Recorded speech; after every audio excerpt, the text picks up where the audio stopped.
আসসালামু আলাইকুম প্রিয় দর্শক। এখন সূর্যোদয়ের সময়, সূর্যোদয় অলরেডি অবশ্য হয়ে গেছে। এখন দেখেন হালকা হালকা কুয়াশা, প্রকৃতিটা এত সুন্দর লাগছে বলার মতো না। ঘুঘু পাখি গাছের ডালে বসে ডাকছে।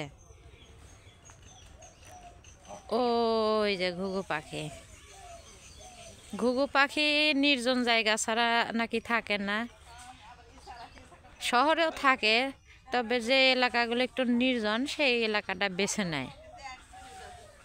শব্দ পাচ্ছেন?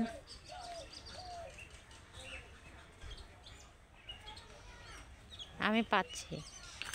ও এই যে ইলেকট্রিক যে খাম্বা তার আছে, তারের ওপরে বসে আছে। এখন একদম খাঁটি গ্রাম্য পরিবেশ। দেখেন এই যে হাঁস আছে, মুরগি মারামারি করতেছে। হ্যাঁ, একদম ওই যে মারামারি করতে করতে চলে গেল। ছাগল বাঁধা আছে।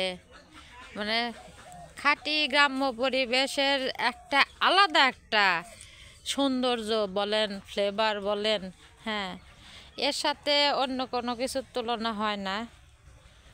আসলে গ্রামের জীবন একরকম, শহরের জীবন আর একরকম। আর অনেকের আছে যে জীবনেও গ্রাম ছেড়ে শহরে যেতে চায় না। আবার অনেকে আছে যে না, শহরই তার পছন্দ, পরিষ্কার পরিচ্ছন্ন। তবে দুইটার দুই সৌন্দর্য, আমার তাই মনে হয়। দেখুন ওই দিকে খোলা প্রকৃতি। একটু আগে আসছিলাম, ভিডিও করছিলাম, বাট ওটা পরে দেখি যে রেকর্ড হয় নাই। খুব খারাপ লাগতেছিল। তখনকার পরিবেশটা আরো সুন্দর ছিল। যাই হোক, শুনতে পাচ্ছেন? এই তো এই যে এই ইলেকট্রিক তার আপনাদের ঠিক বোঝাতে পারতেছি না। গাছের আড়ালে একদম ও নিশ্চুপ হয়ে বসে ওর মতো করে আল্লাহর গুণগান গাচ্ছে। আসলে আমরাই বুঝতে পারি না আল্লাহর মহিমা, অনেক সময় বুঝেও বুঝি না। এই যে আচ্ছা, সবাই ভালো থাকবেন। আল্লাহ হাফেজ।